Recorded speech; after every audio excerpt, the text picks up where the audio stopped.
Hi friends, Jayan பாப்பாவுடைய birthday அன்னைக்கு எடுத்த mini vlog தான் இன்னைக்கு பார்க்க போறீங்க. லஞ்சுக்கு பிரியாணி தான் செய்ய போறோம். சோ பிரியாணி செய்யறதுக்கு half an hour முன்னாடி பாஸ்மதி ரைஸ் நல்லா வாஷ் பண்ணிட்டு ஊற வச்சிட்டேன். அரிசி பாயில் பண்ணதுக்காக ஒரு டபரால வந்து தண்ணி போட்டு மூடி வச்சிட்டேன். நல்லா கொதிக்கட்டும்னு. இப்போ பிரியாணி கிரேவி செய்யறதுக்காக ஒரு குக்கர்ல எண்ணெய் சேர்த்துக்கிறேன். எண்ணெய் நல்லா சூடானமே லவங்க, பட்டை, ஏலக்காய், வெங்காயம் எல்லாம் பாத்தீங்கன்னா ஸ்லைஸா கட் பண்ணி ஆட் பண்ணிக்கிறேன். வெங்காயம் சீக்கிரம் வதங்குறதுக்காக உப்பு ஆட் பண்ணிட்டு நான் க்ளோஸ் பண்ணி வச்சிட்டேன். அந்த சைடு கேப்ல தயிர் கூட இஞ்சி பூண்டு பேஸ்ட் பண்ணி நல்லா மிக்ஸ் பண்ணிட்டு வெங்காயம் நல்லா வதங்கினதுமே அதுல போட்டு நல்லா மிக்ஸ் பண்ணிக்கலாம். வெங்காயம் பாத்தீங்கன்னா நான் காட்டியிருக்கேன் இல்லையா, இந்த அளவுக்கு வதங்கணும், அப்பதான் நல்லா இருக்கும். இப்போ வாஷ் பண்ணி வச்சிருக்க ஒரு 3/4 கிலோ சிக்கனை இதுல ஆட் பண்ணிட்டு நல்லா மிக்ஸ் பண்ணிட்டு தக்காளி இருக்கு இல்லையா, அதுவும் நான் நல்லா ஸ்லைஸா கட் பண்ணிருக்கேன். அது கூட மிளகாத்தூள், மஞ்சள் தூள் ஆட் பண்ணி நல்லா மிக்ஸ் பண்ணிடலாம். சிக்கன்ல இருந்து தண்ணி வரும் இல்லையா, அது வந்து நல்லா ட்ரை ஆனதுக்கு அப்புறம் அந்த ஸ்டேஜ்ல வந்து பச்சை மிளகு ஒரு 6-5, அதுக்கப்புறம் புதினா, கொத்தமல்லி சேர்த்து நல்லா மிக்ஸ் பண்ணிக்கிறேன். இந்த பிரியாணி செய்யற மெத்தட் பண்ண ரொம்பவே ஈஸியான மெத்தட் அண்ட் டேஸ்ட்டுமே பண்ண ரொம்பவே அல்டிமேட்டா இருக்கும். ஸோ நல்லா மிக்ஸ் பண்ணதுக்கு அப்புறம் நம்ம குக்கரை க்ளோஸ் பண்ணி வச்சிடலாம். 2 விசில் வந்தாலே போடும், நம்ம ஸ்டவ் ஆஃப் பண்ணிடலாம். இந்த வீடியோட கண்டினியூஷன் நெக்ஸ்ட் vlogல வரும், மறக்காம பாருங்க. பாய்.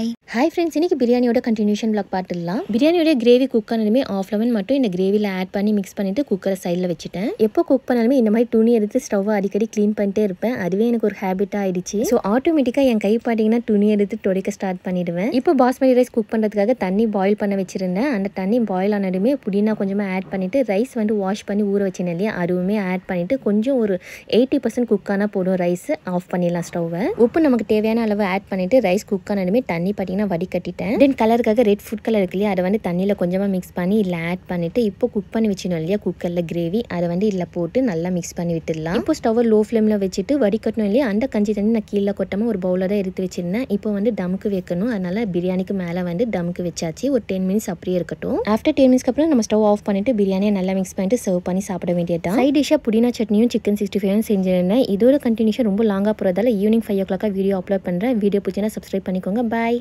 ஹாய் ஃப்ரெண்ட்ஸ், பிரியாணிக்கு சைட் டிஷ்ஷாக எப்போவுமே பார்த்தீங்கன்னா ரைட்டா கத்திரிக்காய் கிரேவியை ப்ரிப்பேர் பண்ணதால இந்த வாட்டி டிஃப்ரெண்ட்டாக புதினா சட்னி தான் ப்ரிப்பேர் பண்ணியிருந்தேன். அது கூடவே சிக்கன் 65 ஃப்ரை பண்ணிக்கினேன். சிக்கன் 65 மசாலா பார்த்தீங்கன்னா இங்கே ஒரு லோக்கல் ஷாப்பில் கிடைக்குது. அந்த மசாலா பார்த்தீங்கன்னா ரொம்பவே டேஸ்டியாக இருக்கும், அதனால அடிக்கடி அதுதான் வாங்கி சமைக்கிறது. எப்போவுமே சிக்கனுக்கு மசாலா தரேன்னா ஒரு மேரினேஷனுக்காக 10 to 15 மினிட்ஸ் ஆகுது ஊற வச்சிருவேன். பட் இந்த வாட்டி பார்த்தீங்கன்னா அப்படியே ஃப்ரை பண்ண போட்டுட்டேன். கொஞ்சம் ஒர்க் இருக்குது. பிரியாணி செஞ்சேனில்ல, இது வந்து வெளில கொஞ்சம் பேர் தரலான்னு சொல்லிட்டு தான் செஞ்சிருந்தேன். ஸோ அவங்களுக்கு தரதுக்காக இப்போ டைம் பார்த்தீங்கன்னா ஆல்மோஸ்ட் 1 o'clock டச் ஆக போகுது. அதுக்குள்ளே நான் ப்ரேயர் பண்ணிட்டு பேக்கிங்லாம் பண்ணணும். அதனாலே பார்த்தீங்கன்னா சிக்கன் மேரினேஷன்லாம் பண்ணல, டக்குன்னு வேலை முடிக்கணும்னு சொல்லிட்டு ஃப்ரை பண்ண ஸ்டார்ட் பண்ணிட்டேன். ஒரு பிளேட் பிரியாணி மட்டும் பார்த்தீங்கன்னா தனியாக எடுத்து வச்சுட்டேன் டேஸ்ட்டுக்காக. பேலன்ஸுக்கு பிரியாணி எல்லாமே ஹஸ்பண்ட் கிட்ட தந்துட்டேன் பேக் பண்ணுங்கன்னு சொல்லிட்டு. நான் ப்ரே பண்ணி வரதுக்குள்ள ஹஸ்பண்டும் பார்த்தீங்கன்னா பிரியாணி எல்லாமே பேக் பண்ணிட்டாங்க. அதை எல்லாமே பேக்ல வச்சிடலாம்னு சொல்லிட்டு ஒன்னொன்னா எடுத்து அரேஞ்ச் பண்ணிட்டு இருந்தேன். அயானோட பர்த்டேக்கும் பிரியாணி தந்தோம் நியர் பண்ணியிருந்தேன். பட் ஹெல்த் இஷ்யூவால சாப்பாடுலாம் ப்ரிப்பேர் பண்ண முடியல. பட் கேஷ் மட்டும் தந்துட்டேன். ஸோ ஜெயன் குட்டிக்கு மிஸ் பண்ணாமல் மார்னிங்கே பார்த்தீங்கன்னா குக் பண்ண ஸ்டார்ட் பண்ணிட்டேன். ஸோ இன்ஷால்லா ஜெயன் குட்டிக்காக துவா செய்யுங்க. நெக்ஸ்ட் வீடியோவில் மீட் பண்ணுறேன். வீடியோ பிடிச்சினா சப்ஸ்கிரைப் பண்ணிக்கோங்க. பாய்.